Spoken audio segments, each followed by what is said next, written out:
আসসালামু আলাইকুম, সবগুলি কিরাম আছেন? আজকে বলো সকাল সকাল সাইজি গুজি চাদর গায়ে দিয়ে বেরিস বলো। কনে বেরিস তা তো ওই ভিডিওর টাইটেল আর থাম্বনেল দেখি বুঝতে পারতেছেন আজকে যাব ওই সুন্দরবন। তো চলেন, আমি একলা যাব না, সাথে আরো অনেকে যাবে। প্রথমে আমি ওই ভ্যানে করে কলারোয়া বাজার পর্যন্ত আসলাম, কারণ ওই কলারোয়ায় আমাকে সে অফিস।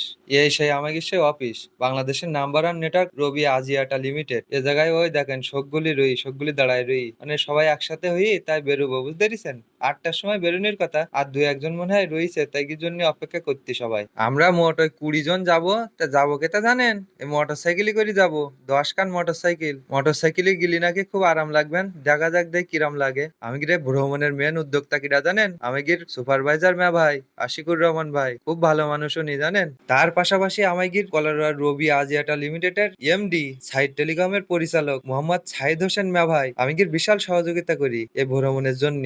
সাইদ ভাই কিন্তু একটা অমায়িক লোক বলো, যারা ওলোকে চেনেন তারা হয়তো জানেন। আর এ জায়গায় যারা দেখতেছেন এরা আমার ওই সহকর্মী, আমরা সবাই একসাথে কাজ করি, সবাই অনেক ভালো মনের, বুঝতে পেরেছেন? একসাথে থাকি, এরকম হাসি খেলি মনে করেন দিন পার হয়ে যায়। আমাকে সবার পরিচয় দিত গেলে মনে করেন দুপুর হয়ে যাবেন, তাই আর সবার পরিচয় দিত গেলাম না বলো। এবার সবগুলি চলে আইছে, তাই ওই বিসমিল্লাহ কই এবার আমরা সবাই বেরোবো, দেখা যাক সুন্দরবন ঘুরতে কিরাম লাগে। এবার আমরা মোটরসাইকেল স্টার্ট করি, অফিস থেকে বেরোই পড়লাম। এক এক মোটরসাইকেলে দুজন করে যাইতিবে। এখন সবাই বেশি নিতেছে কি ডাকার সাথে যাবে। আমি আর হাবিব ভাই একসাথে যাব। তো 10টা মোটরসাইকেল নিয়ে আমরা 20 জন একসাথে বেরোই পড়লাম। কলারাতে সামনে এসে যে যুগিবাড়ির তেলের পাম্প রয়েছে, ওই পাম্পেতে আমরা সব তেল ভরে নিলাম। 10টা গাড়ি, সব কটা গাড়িতে তেল ভরে নিলাম, যেন রাস্তায় আবার সমস্যা না হয়। তো তেল ভরার পরে এবারটা সোজা খাড়া টান দিয়ে আমরা সাতক্ষীরার দিক আগুতি লাগলাম। মাঝপথে ওই ছয়গড়িয়ার মোড় রই না, উকিনে এসে দাঁড়াই আবার আমাকে সুপারভাইজার ভাই ডিরেকশন দিতেছে কিভাবে কি করলি ভালো হবে, কোন পাশটা গেলি ভালো হবে। তারপরে বাইপাসের রোড ধরে সোজা চলে আসলাম সাতক্ষীরা মেডিকেল কলেজ অ্যান্ড হাসপাতালের সামনে। আলিপুর পাম্পের এখানে এসে আবার একটু দাঁড়ালা। সকাল ধরে তো আবার কিছু খাইনি, এই আলিপুর পাম্পের সামনে একটা ওই হোটেল রই, এখানতে আবার একটু খেয়ে নিলাম। এ জায়গার পরাটা ডাল আবার জুত খুব। খেয়ে দেই আবার রওনা দিলাম। মাঝপথে এসে আবার সবাই ব্রেক করি, কারণ এই দুপুরে খাওয়ার জন্য খাবার নিতে হবে। এই মৌসাক হোটেলতে আমরা ওই ভাত আর ওই খাসির গোশত নিলাম। খাবার প্যাকেট করে নেওয়া শেষ। এবার খাড়া টান দিয়ে একেবারে সোজা সুন্দরবন চলে যাব, আর মাঝপথে কোনো জায়গায় দাঁড়াবো না। এই দেখেন এবার বলো আমরা ওই কাছাকাছি চলে আস বলো, দেখতেছেন সুন্দরবনের কাছাকাছি চলে আস। ওই দেখেন ওই সুন্দরবন দেখা যাইতি। এপাশে ওই যে পানি দেখতে পাইতেছেন, সমুদ্র। ওই সমুদ্রের মাঝখানে ওই বন, ওই হলো সুন্দরবন। তাই এ জায়গাতেও টলার টলার যাবে না, যার কারণে আমাকে আর একটু আগুই যেতে হবে। এইবার এই ঘাটে চলে আসে দেখিছেন, এবার এই জায়গাতে টলার নে ওই সুন্দরবন চারিপাশে মনে করেন ঘুরি ঘুরি বিড়াই বিড়াই দেখবো। তার মধ্যে মোটো বুলাগার আবার কি বলতে দেখেন দিন একটু শুনি। নদীর পাড়ে এসেছি তবে ছেলিডা একের ওই দেখেন আবার চুল ঠিক করতিস।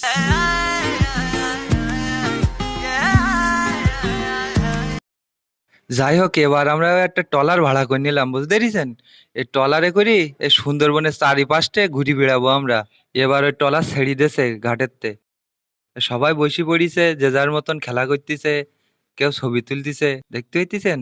এই পানি আর ওই বন, সুন্দরবন ওই।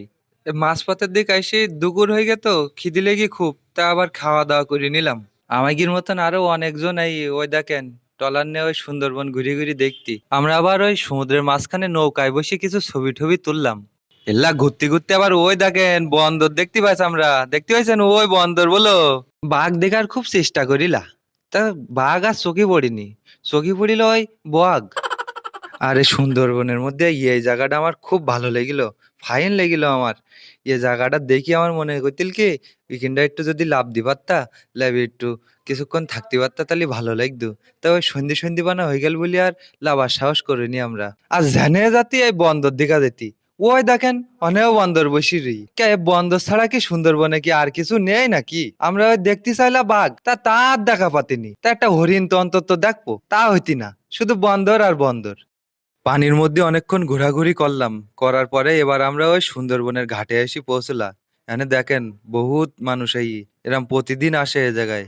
আমরা যে ঘাটে লাভি সে ঘাটের নাম হলো কলাগাছিয়া। এ জায়গায় আসিপ পার আর একটা ঘটনা ঘটে কি জানেন?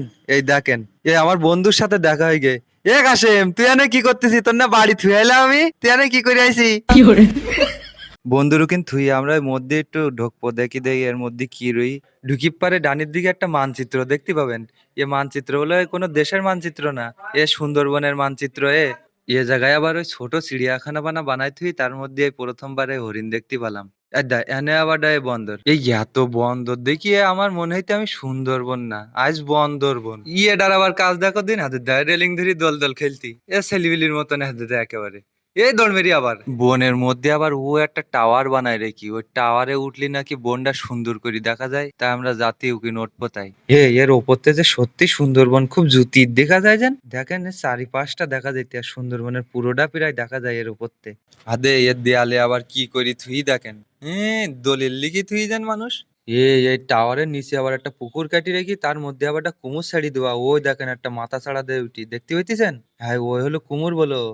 আর আমারে বন্ধু কাশেমেরে পাস ছাড়াইতে পারতিনি, বাড়ি এত কষ্ট করে চুরি করে থুই আসলাম, তাও পাস পাস চলিয়েই। বনের ভেতরে আরো অনেক দূর গেলাম, তা সেগুলো ভিডিও করা হয়নি, যার কারণে আপনাকে দেখাতে পারলাম না। তাই এবার যেদিন যাবান সেদিন সব ভিডিও করে নিয়ে আসবান, আর মিস করবান না। এদিকে আমাদের বাড়ি যাওয়ানে দেখি আমার সে বন্ধু দেখেন কাদা মাদা বাইটি ফেল দিতি নৌকায় উঠবে তাই নিয়ে যাবান তোর। আমাদের টলারে ঘাটের কাছে চলে আইছে, এবার আমরা নেমি সোজা বাড়ি চলে যাব।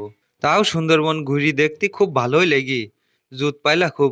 আল্লাহ বাসায় রাখলে সামনের সিজনে আবার আসবো সুন্দরবনে। তাহলে সবগুলি ভালো থাকবেন, আর আমারে ভিডিও দেখবেন, আর কমেন্ট করি কবেন কিরাম হই। আসসালামু আলাইকুম।